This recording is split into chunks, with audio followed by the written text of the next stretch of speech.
and welcome once again to Book News Podcast. My name is Virginia Thuku, and with us we have Gabriel Dinda, the CEO of Writers Guild at the Nairobi International Book Fair. Welcome, Gabriel. Thank you very much, Virginia, and the team here. I'm Thank very you. glad and happy to join you and to be part of this. Yeah, thank you so much for coming and for honoring our invitation. Now, I know you wear many hats. You are an author, you are the CEO of Writers Guild, you are a teacher. I don't know where you want us to start. Which one do we start with? Which one is a low-hanging fruit? I would suggest that we start from the love that connects all this. Okay, let's get into and it. that is writing. Okay. Yeah. So you are a writer. Yes. Tell us more about your writing and what you have done to date. I see you have one of your books here. Yeah. Questions of My Youth Reflections. I know you have much more, but here you say, I'm a very troubled man. Yes. Tell Yes. us more about why that was it and how it came to be a book. Okay. Well done. So for me, my writing, in my view, and this I came to learn only in looking back. When I look back, for all this time, all the time I've been, for as long as I can remember, I've used writing as a way to communicate, one of the channels to communicate. Yeah. So ordinarily, way earlier, even in high school, when I get excited about something, I would set aside time and write about it. And that would also apply to other heartbreaks and sad moments and anything that is memorable that happens. So this was the case, and even when I was in campus, this was still the case.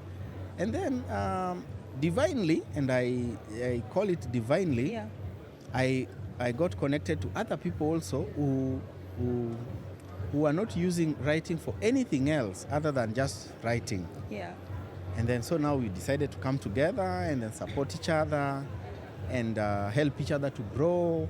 And now try to answer the next question. What next with this writing, this skill that I have? So that is what then led to the founding of Writers Guild Kenya in 2014 as Writers Guild, but as a setup of supporting writers in 2012 in different forms.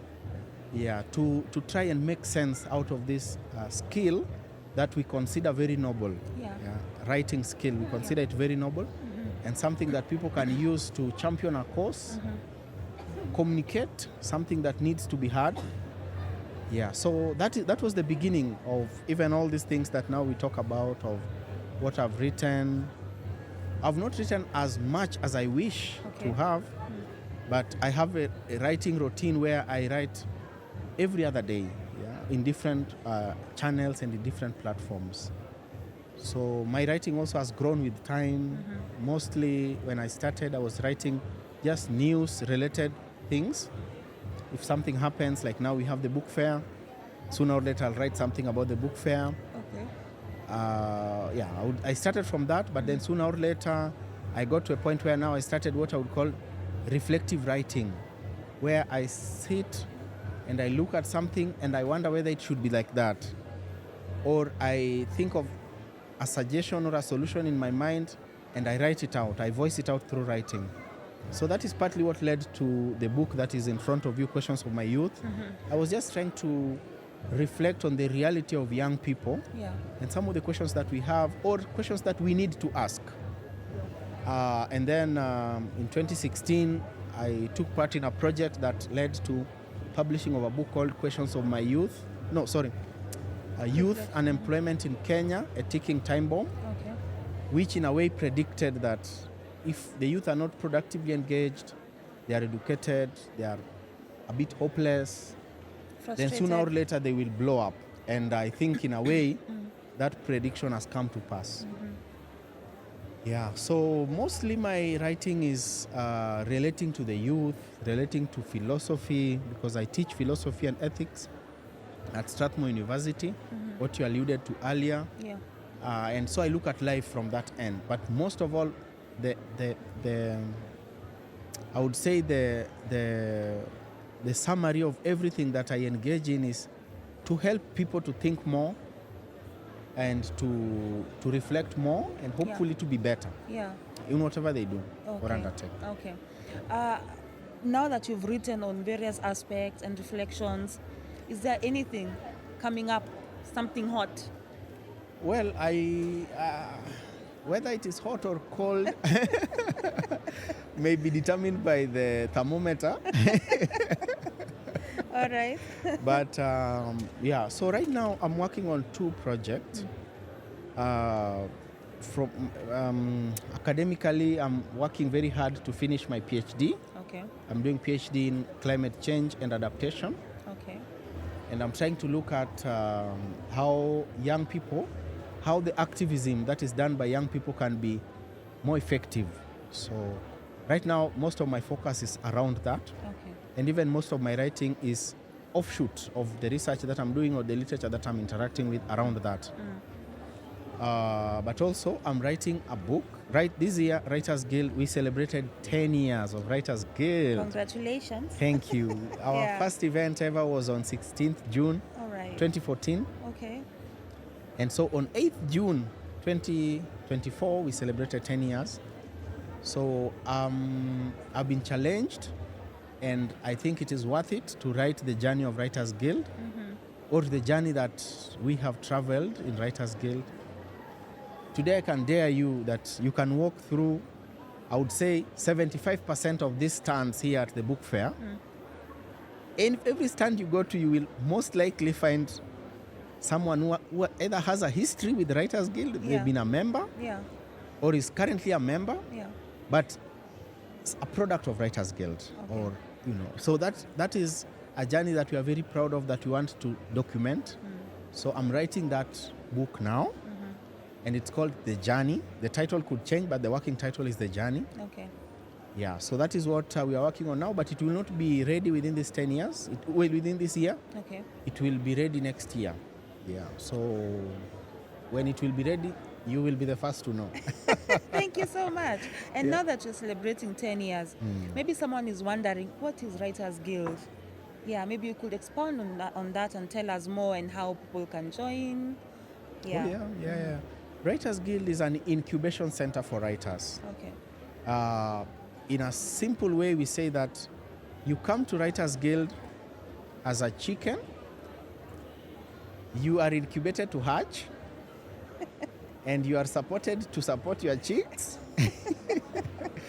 and you leave, if at all you do, you Okay. leave when you are a fully fledged chicken, so Okay. to say. So Writers Guild we look at it as a mentorship machine, for writers and readers. It is a platform where you come in, regardless of whichever stage of writing you are, either potential writer, you are thinking that I can write, I have these ideas that I need to translate into writing. If you are at that point, you are a potential writer. You've written something, you have a manuscript, or you have contributed to some work in the publishing or in the media, you've written something, but you'd still want to learn more skills and be better. Yeah. Or you've published a book which you're proud of, but you maybe written non-fiction work, but there is possibilities that you can write much more. Yes. So you require some kind of support and guidance and mentorship and to network with other people.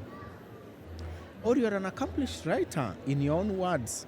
You are accomplished, you've written for long, you're a veteran writer. All these people belong in Writers Guild. So we ask you to be a member. If you're a veteran writer, you join as a Tunza member of Writers Guild, so you become a mentor. Okay. But also not just a one-way mentor. You are a mentor, but also you are, these other members are also helping you to keep up to date with your writing. Potential writers join as beginners. Those who've written and published join as intermediates. Okay. Then those who've written but would still want to just be in the writing community join as associate members. So this is a membership body that trains, mentors, grows and supports writers and readers. Our wish is that we can inculcate the culture of lifelong learning and we can encourage people to tell their stories. Yeah. Okay. And do you have new events? People can talk, or seminars, people can talk about their books. Yes. Yeah. Yeah.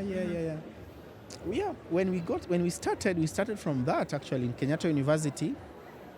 Our signature, what people knew us for, was something called Ecclesia, Writers Guild Ecclesia, All right.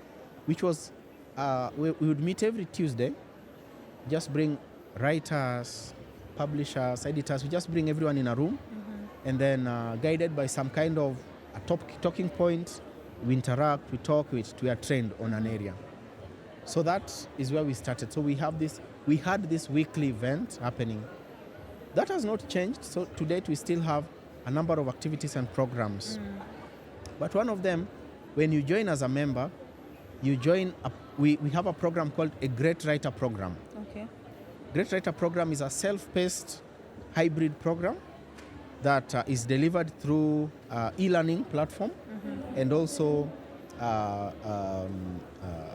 physically. Okay. Yeah, so when you join, you get into this. It is a self-paced program, but it has 12 modules that introduces you generally to ideas around writing and Okay. to give you a 360 view of your writing and reading. So you do all the modules as a member of Writers Guild, and then once you finish them, then you become a certified member of Writers Guild. And then we also have periodic programs, let's say a short course. We normally do our programs at Strathmore University. That's where we are based. A place called IB's on 5th floor of Student Center. All right. So that's where we do most of our activities. And then we also have nearly every week we have either our own activity or a partner activity, which we normally do together. Things like book launches, book readings, guest author events or activities. Yeah, so we have them, some of which we host at Alliance Fonse. So either at Alliance or at Strathmore Okay. or wherever. Yeah, but generally we keep the conversation going. But Okay. where we normally start is this self-paced program for our members. Okay. Now, for a newbie, a person who's just a new author or wanting to write, or an old author, veteran, yeah, why should they belong to a community like Writers Guild? Yeah. I could ask you the same question actually. Why is it that, let's say today, Yeah. I can easily access materials on YouTube? For sure, I can teach myself whatever I want, Yeah. on YouTube or whichever platforms. Why do we still go to school? You work in an educational institution. Why Yeah. do you still encourage your students to come to school and learn from there? Well, because they will have peers, people their age, they will meet, they will exchange ideas. I don't know if it's the same for you. Oh yeah, could be. Yeah. And even if you look at it from another context, let's say if you're a Christian, you have your Bible, you can talk to your God directly. Yeah. In fact, whichever time you want. Why do you still belong to a community, a church community or whichever community, religious community? We look at writing as a journey of constant self-discovery. Yeah. And as human beings, and this is philosophically speaking, our superpower is in the other person. Yeah, that we are social beings. That's why the worst kind of punishment that a human being can ever be given Yeah. is solitary confinement. Like if I just put you in a room of 1 by 1 white walls, I leave you there for 3 days, the 4th day I come, you will be mad. Yeah. Okay. Because we are created for the other person. Yeah, We are that's created for the relationship and the associations between us. It is our nature. So we look at it also that way, that writing, at the core of it, are your own efforts. So it is you to wake up whatever time you want to wake up to write. It is you to engage with editors and every other person involved in the chain to help you refine your work. Yeah. But all that is punctuated by support and a community. We thrive better in communities. And that is a fact of life. Yeah, that even children, when they grow up, you'll find that people who grew up in families where there were many children, they learned some skills in life that take them through life. Yes. Yeah? So that is a fact of life. So we look at a writing community as something that is essential for every writer. And it should be a writing community that is where people don't just engage on writing or on books alone. We are human first before even we are writers. That's true. So you should be in a community where you are loved. At the end of the day, we need love. Some people try to deny that, but I call those fools. Okay. At the end of the day, we need love and we need to belong. So you need to be in a place where you are loved, you are appreciated, you get honest feedback, you get honest suggestions to help you be better in your work and as a person. Where you can plug in. Yeah, like in this book fair, we have a partnership with Kenya Publishers Association, where we have a stand, but we rent it out to our authors. Yeah. So if you are to come and take a stand as an author, it will be more expensive and it will require more logistics. But if we come together, it is easier. Yeah. We can share the logistics, so economies of scale. So we look at a writing community as essential for writers, for not only growth in their writing, but also growth as a person, Yeah. to help you discover yourself more. Let me give you an example of Joe Hamisi, for instance, one of the authors in Kenya. Joe Hamisi for a long time is a non-fiction writer. He's written a number of books, The Wretched Africans, Looters and Grabbers, Yeah. Politics of Betrayal. He's written non-fiction. But one time, he's one of our mentors at Writers Guild. So one time he came and introduced me to a platform and told me that he's been learning fiction, and then shared some of the materials that he got from that course or that program to us. And then from that, we organized an event and just said, why is it that some people say that I am a non-fiction writer, I'm a fiction writer? Yeah. So there are some materials here that Joe Hamisi shared, and we gave them to non-fiction writers. Then from there, some people discovered that they can actually do very good fiction. Okay. And some of the books that now have been published from that are there at our stand. So to help you constantly rediscover yourself, to see the possibilities, the infinite possibilities that you have, you need to be in an environment, a consistent, honest, prudent environment where you can grow. And that is what we are presenting at Writers Guild. It is not just a club of writers. Yes. No, it's a place where you grow and you become better as a human being and as a writer. Okay. Wow. There is the note of publishing, self-publishing, or publishing in a publishing house. What's your take? Depends for sure. Could ask you the same question. If you are sick, do you want to be treated locally or abroad? It depends. For sure, it depends. Yes, it depends on my pocket, the kind of disease I'm suffering from. Yeah. Yeah. So that is the same answer really for this question, because you realize that there are strengths on both sides, and then there are trade-offs on both sides.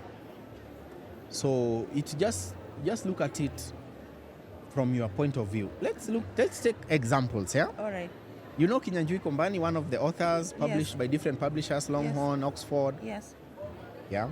So Kinyanjui Kombani has a full-time job, and he loves writing, but he doesn't have the time to market his work.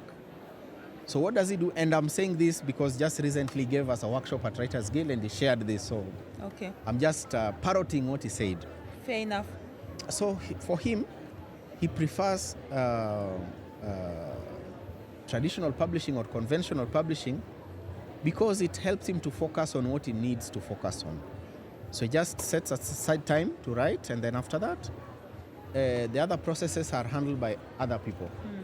So that works for him. Yeah. But let's take another example, for instance. Let's take another example. Maybe you have created a brand of your own, Yeah. and you are able, maybe your circumstances allow you to market your book and to be in charge of the distribution and to be at the center of your book. In that case, then you could consider self-publishing. So as we look at it as Writers Guild, it is case by case. And that's why when authors come to Writers Guild, we don't say choose this or choose this until we look at your work. Yes. There are some work that are best done through conventional publishing. For instance, one of the guests you've had in this podcast is Vera. She has published her book, Diary of the Miaha, Yeah. self-published Yes. through Writers Guild. But she's also contributed in writing books for the curriculum, new curriculum, and published with Longhorn Publishers. So it's case by case. Okay. She's published some readers with Queenex Publishers.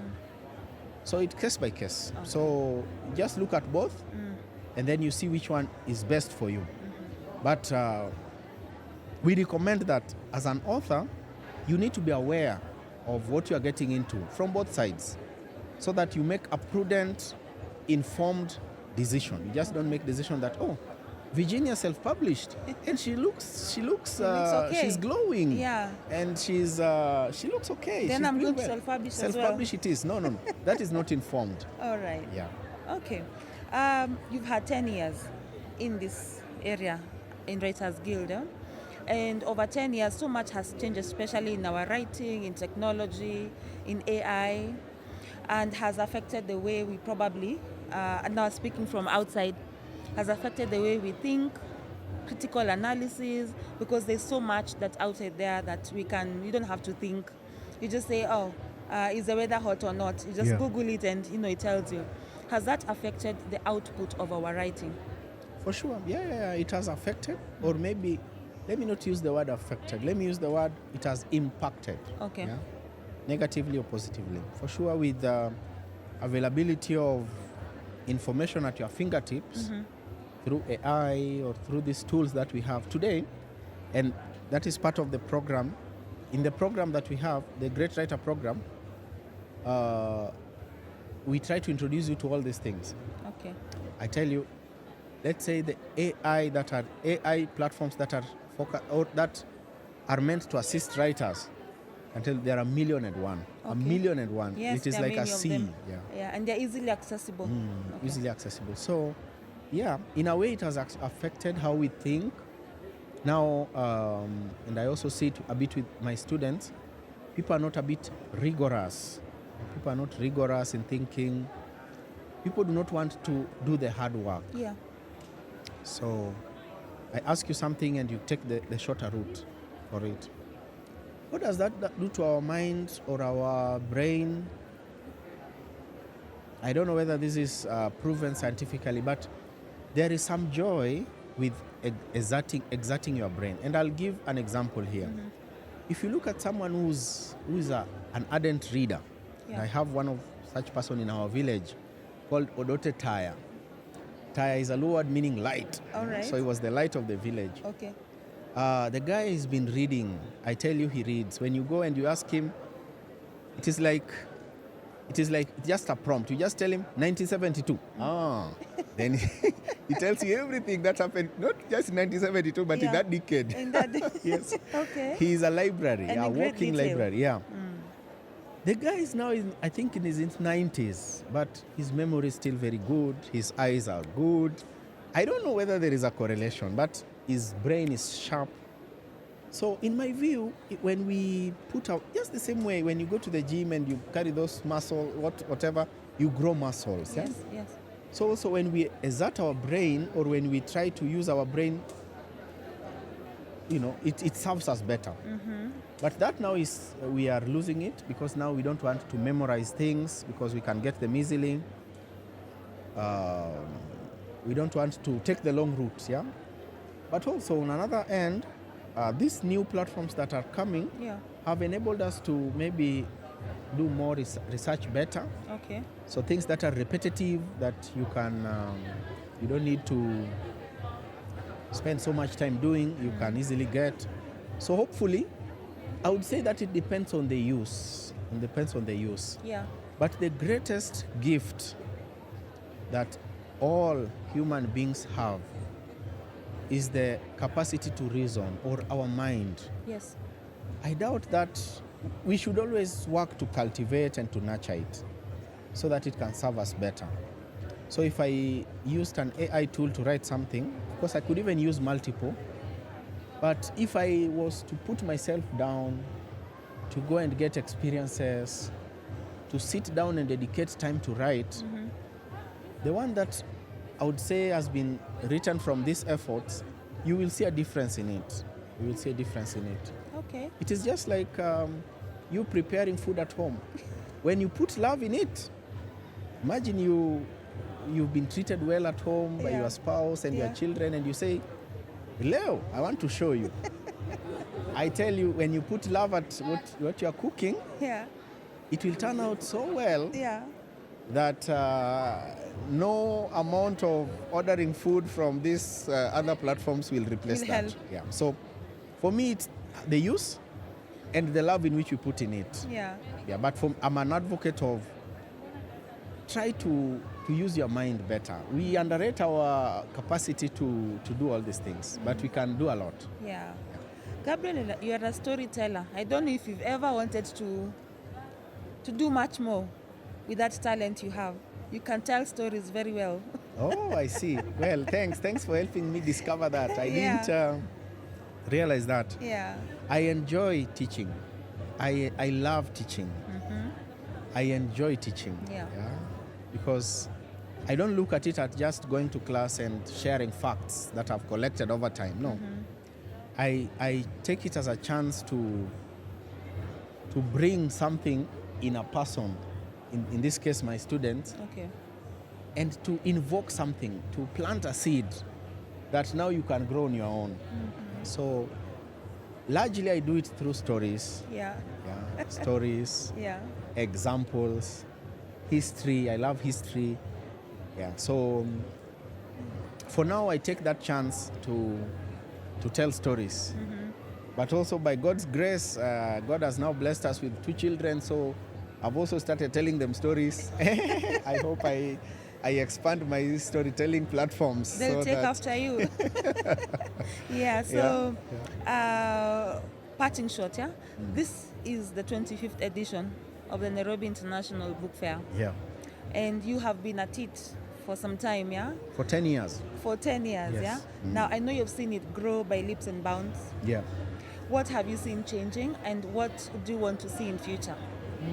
Well, first, let me take you through a journey, Okay, a short okay. journey, a brief journey. All right.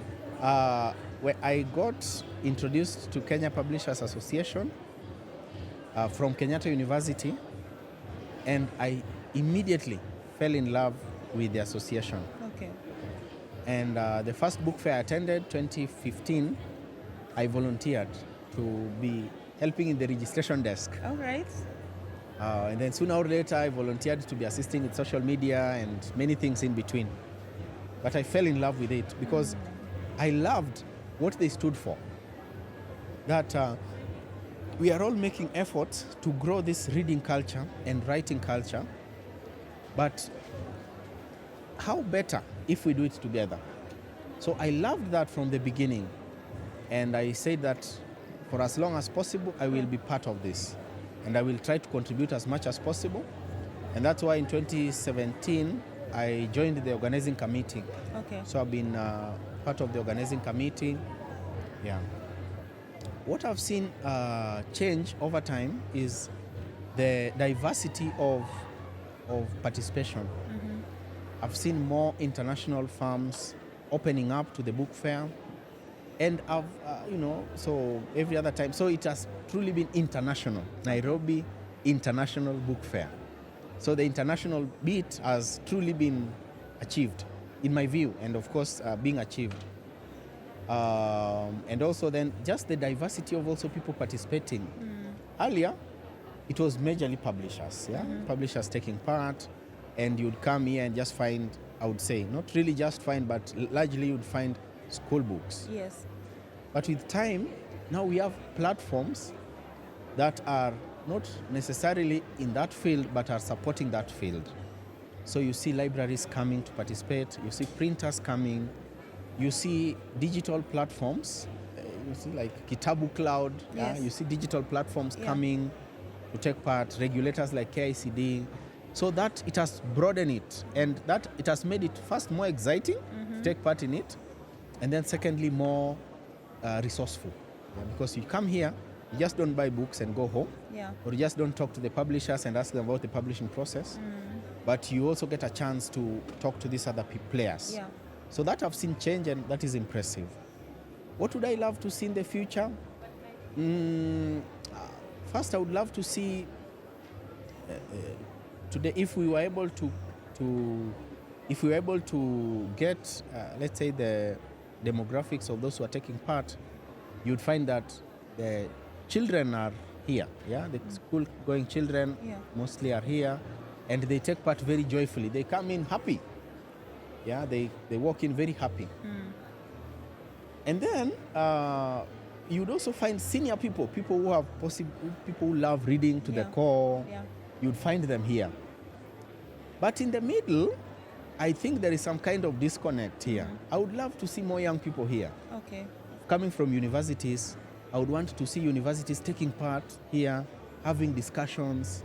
You see those discussions that, let's say, people, the Ngugis, Professor Ngugis Yes. and Chinua Chebes used to have at Makerere and at Taifa Hall in University of Nairobi, Yeah. that gave birth to some of the works that we celebrate today.